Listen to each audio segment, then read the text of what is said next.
La pâquerette. D'après Hans Christian Andersen.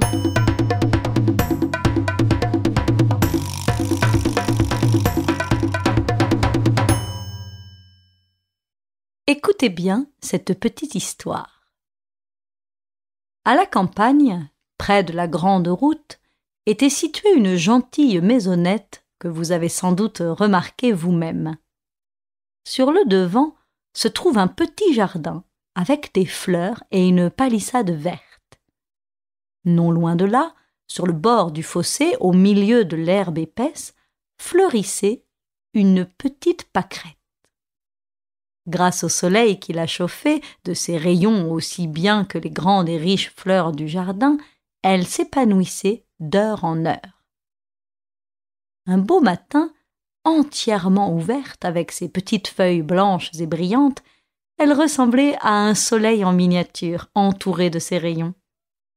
Qu'on l'aperçut dans l'herbe et qu'on la regardât comme une pauvre fleur insignifiante, elle s'en inquiétait peu. Elle était contente, aspirait avec délice la chaleur du soleil et écoutait le chant de l'alouette qui s'élevait dans les airs. Ainsi la petite pâquerette était heureuse, comme par un jour de fête, et cependant c'était un lundi. Pendant que les enfants, assis sur les bancs de l'école, apprenaient leurs leçons, elle, assise sur sa tige verte, apprenait par la beauté de la nature la bonté de Dieu, et il lui semblait que tout ce qu'elle ressentait en silence, la petite alouette l'exprimait parfaitement par ses chansons joyeuses. Aussi regarda-t-elle avec une sorte de respect l'heureux oiseau qui chantait et volait, mais elle n'éprouva aucun regret de ne pouvoir en faire autant. « Je vois et j'entends, » pensa-t-elle. « Le soleil me réchauffe et le vent m'embrasse. J'aurais tort de me plaindre. » En dedans de la palissade se trouvait une quantité de fleurs roides et distinguées. Moins elles avaient de parfum, plus elles se redressaient. Les pivoines se gonflaient pour paraître plus grosses que les roses, mais ce n'est pas la grosseur qui fait la rose. Les tulipes brillaient par la beauté de leur couleur et se pavanaient avec prétention. Elles ne daignaient pas jeter un regard sur la petite pâquerette, tandis que la pauvrette les admirait en disant « Ah, comme elles sont riches et belles! Sans doute le superbe oiseau va les visiter. Et Dieu merci, je pourrai assister à ce beau spectacle. » Et au même instant, l'alouette dirigea son vol, non pas vers les pivoines et les tulipes, mais vers le gazon, auprès de la pauvre pâquerette qui, effrayée de joie, ne savait plus que penser.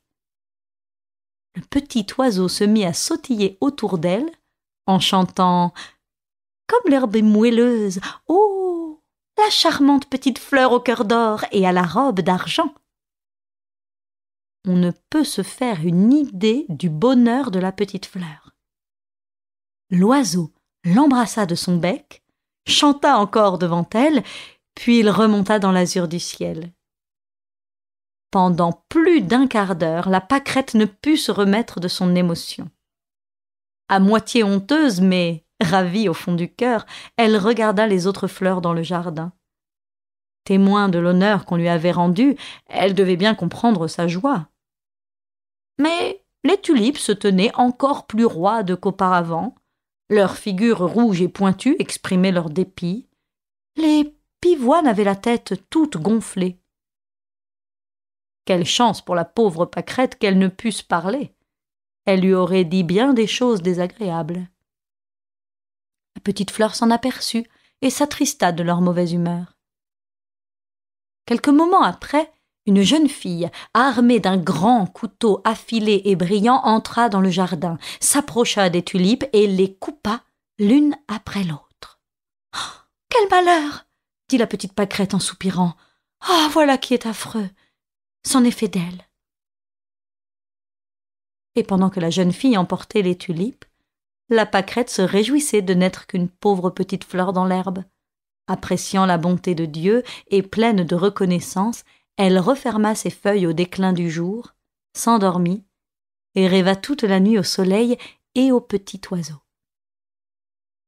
Le lendemain matin, lorsque la pâquerette eut rouvert ses feuilles à l'air et à la lumière, elle reconnut la voix de l'oiseau, mais son chant était tout triste.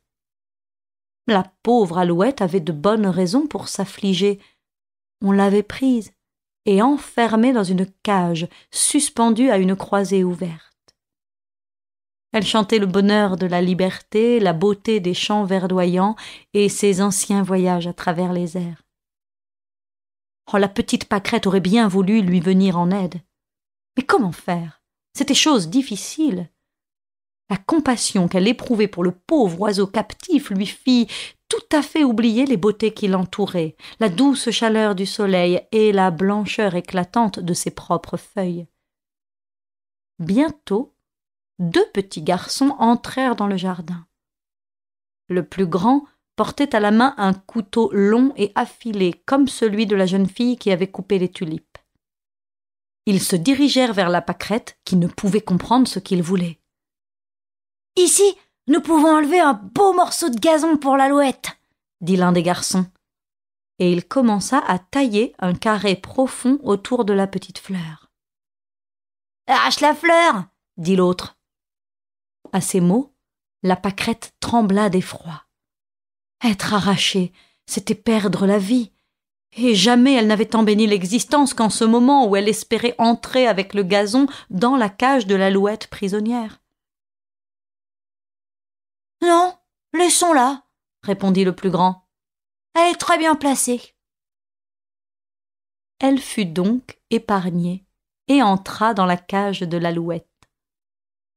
Le pauvre oiseau, se plaignant amèrement de sa captivité, frappait de ses ailes le fil de fer de la cage. La petite pâquerette ne pouvait, malgré tout son désir, lui faire entendre une parole de consolation. Ainsi se passa la matinée. « Il n'y a plus d'eau ici !» s'écria le prisonnier.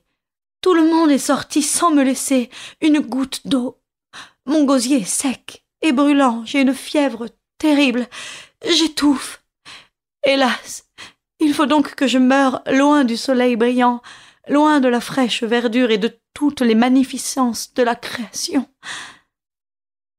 Puis il enfonça son bec dans le gazon humide pour se rafraîchir un peu. Son regard tomba sur la petite pâquerette.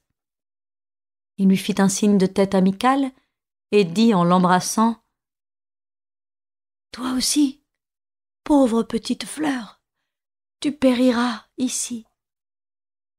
En échange du monde que j'avais à ma disposition, on m'a donné quelques brins d'herbe, et toi, pour seule société. Chaque brin d'herbe doit être pour moi un arbre, chacune de tes feuilles blanches une fleur odoriférante. Ah, tu me rappelles tout ce que j'ai perdu. » « Oh, si je pouvais le consoler !» pensait la pâquerette, incapable de faire un mouvement. Cependant, le parfum qu'elle exhalait devint plus fort qu'à l'ordinaire. L'oiseau s'en aperçut, et quoiqu'il languît d'une soif dévorante qui lui faisait arracher tous les brins d'herbe l'un après l'autre, il eut bien garde de toucher à la fleur. Le soir arriva. Personne n'était encore là pour apporter une goutte d'eau à la malheureuse Alouette. Alors elle étendit ses belles ailes en les secouant convulsivement et fit entendre une petite chanson mélancolique. Sa petite tête s'inclina vers la fleur, et son cœur, brisé de désir et de douleur, cessa de battre. À ce triste spectacle, la petite pâquerette ne put, comme la veille, refermer ses feuilles pour dormir. Malade de tristesse, elle se pencha vers la terre. Les petits garçons ne revinrent que le lendemain.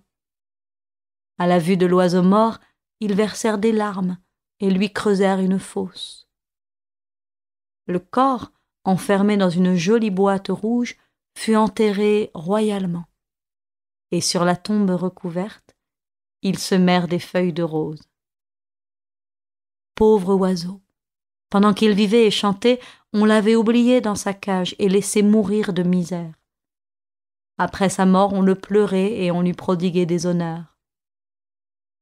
Le gazon et la pâquerette furent jetés dans la poussière sur la grande route. personne ne pensa à celle qui avait si tendrement aimé le petit oiseau.